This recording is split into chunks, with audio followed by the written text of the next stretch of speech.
আমরা কয়েকদিন ধরে আলোচনা করছি যে 2 থেকে 3 দফার মধ্যে ভোট হওয়ার কথা, তার মধ্যে এখন আবার নতুন করে শোনা যাচ্ছে ভোট দিল্লি যদি চায় 1 দফাতেও ভোট হতে পারে। নির্বাচন কমিশন প্রস্তুত রয়েছে, মানে ততোধিক সেন্ট্রাল ফোর্স আসবে। কিন্তু সেখানে দাঁড়িয়ে রাজ্যেরও তো সহমত থাকা প্রয়োজন, রাজ্যকেও তো সেই সাপোর্টটা দিতে হবে, তবে তো নিরাপত্তা একেবারে নিশ্চিদ্র করা বা সুনিশ্চিত করা সম্ভব। সেখানে দাঁড়িয়ে এই মুহূর্তে যে এসআইআর প্রক্রিয়া চলছে, সেখানে আমরা জানি যে প্রচুর স্কুল টিচার রয়েছেন যারা এসআইআর প্রক্রিয়া মানে বিওলো হিসেবে যারা কাজ করছেন।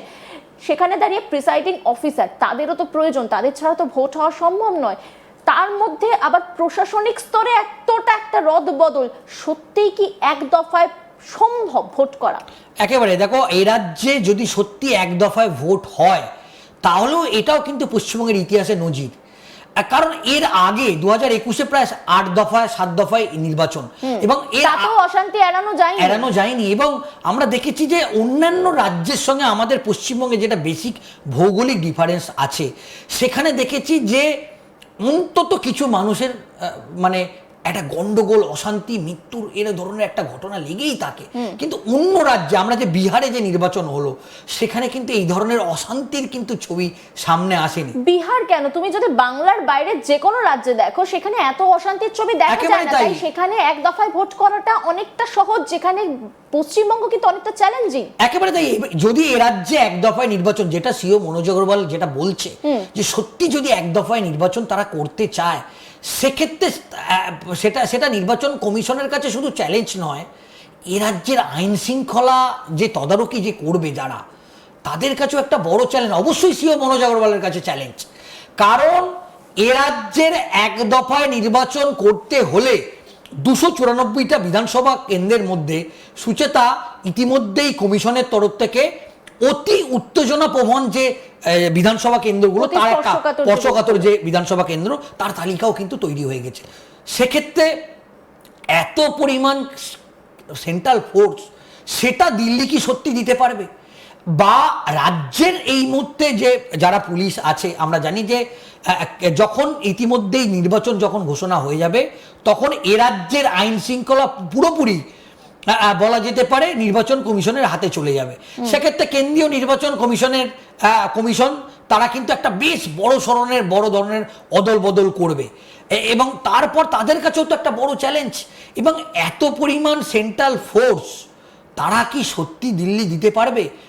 এবং যদি 1 দফায় নির্বাচন হয় তাহলে কত পরিমাণ অশান্তি হবে, বা যে বলা যেতে পারে যে রক্তপাত যেটা হয় বা হয়ে আসছে, সেটা যে কত পরিমাণ হবে, সেটাও একটা। ইতিমধ্যেই যদি আমরা গোটা রাজ্যের সার্বিক ছবি দেখি, মুর্শিদাবাদ বলো, বীরভূম বলো, বিভিন্ন জায়গা থেকে বিভিন্ন সময় কিন্তু বোমা উদ্ধারের ঘটনা দেখা যাচ্ছে। কোথাও দেখা যাচ্ছে খোলা আকাশের নিচে বোম বাজছে, তাতে বিস্ফোরণ হচ্ছে, এবং সেই মানুষজন চিকিৎসা করাতে না গিয়ে সেখান থেকে পুরোপুরি হাওয়া হয়ে যাচ্ছে, যাতে তারা ধরা না পড়েন। এই ছবিও আমরা দেখেছি। ভোটের এখনো দিনক্ষণই ঘোষণা হয়নি, এখনো এসআইআর প্রক্রিয়া চলছে, কবে ভোট হবে এখনো পর্যন্ত নিশ্চিতভাবে বলা যাচ্ছে না, তাতেই এই ছবি আমরা দেখতে পাচ্ছি। তাহলে 1 দফায় ভোট হলে কিভাবে সেই গোটা প্রক্রিয়াকে পুরো সামলানো হবে? একেবারে এটা মানে এ রাজ্যের নির্বাচন কমিশনের কাছেও এবং দিল্লি নির্বাচন কমিশনের কাছে একটা অত্যন্ত চ্যালেঞ্জ।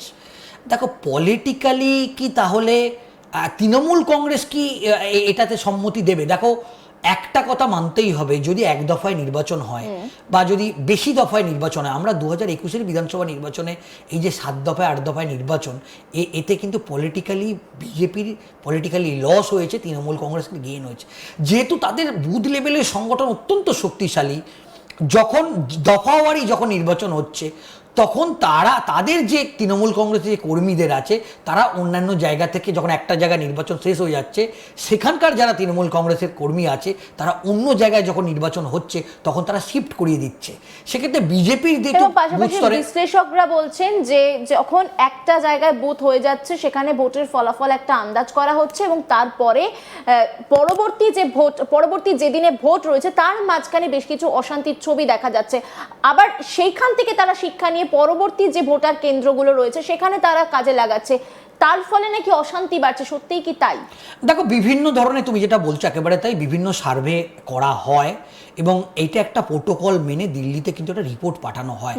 সেক্ষেত্রে এখন দেখার বিষয়, এটা কি একটা মুখ্যমন্ত্রী মমতা বন্দ্যোপাধ্যায়ের ওপর কি কোনো একটা চাপ তৈরি করার একটা পরিকল্পনা, বা পলিটিক্যালি ভাবে বিজেপি কি এটা থেকে 2021 থেকে শিক্ষা নিয়ে তারা বুঝেছে যে যদি দফা বাড়ানো হয় তাহলে পলিটিক্যালি তৃণমূল কংগ্রেসই আরো লাভ করছে, মাইলেজ পাচ্ছে।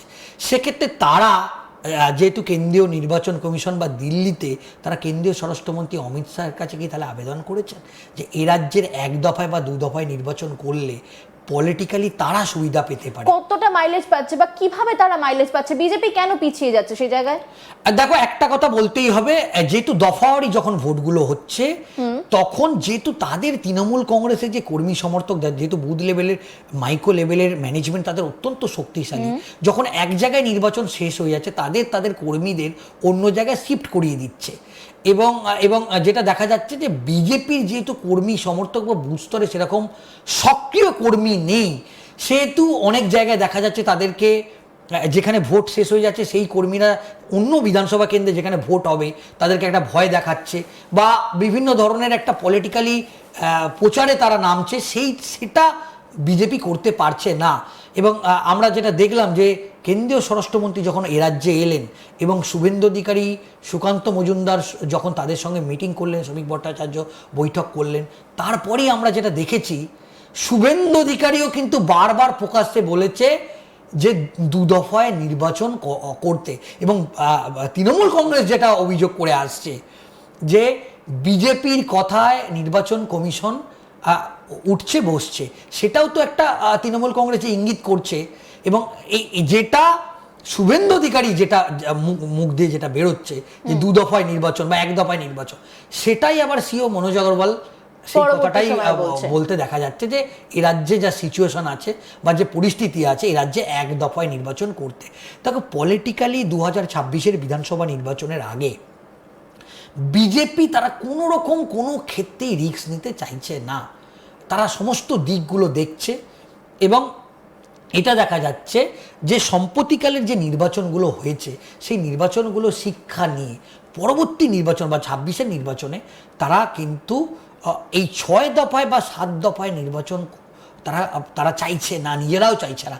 তাই তারা প্রকাশ্যেই 2 দফা নির্বাচনের কথা বলছে।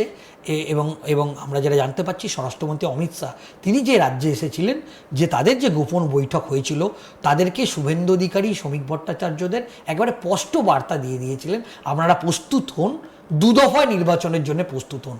এবং কমিশনের এখনো পর্যন্ত যা মুড, সেক্ষেত্রে স্পষ্ট হচ্ছে 1 দফায় বা 2 দফায় নির্বাচন হবে। আর একটা খুব গুরুত্বপূর্ণ তোমাকে বলবো যে তাহলে কবে এ রাজ্যে নির্বাচন ঘোষণা হতে পারে। আমরা যেটা জানতে পারছি যে এ মাসের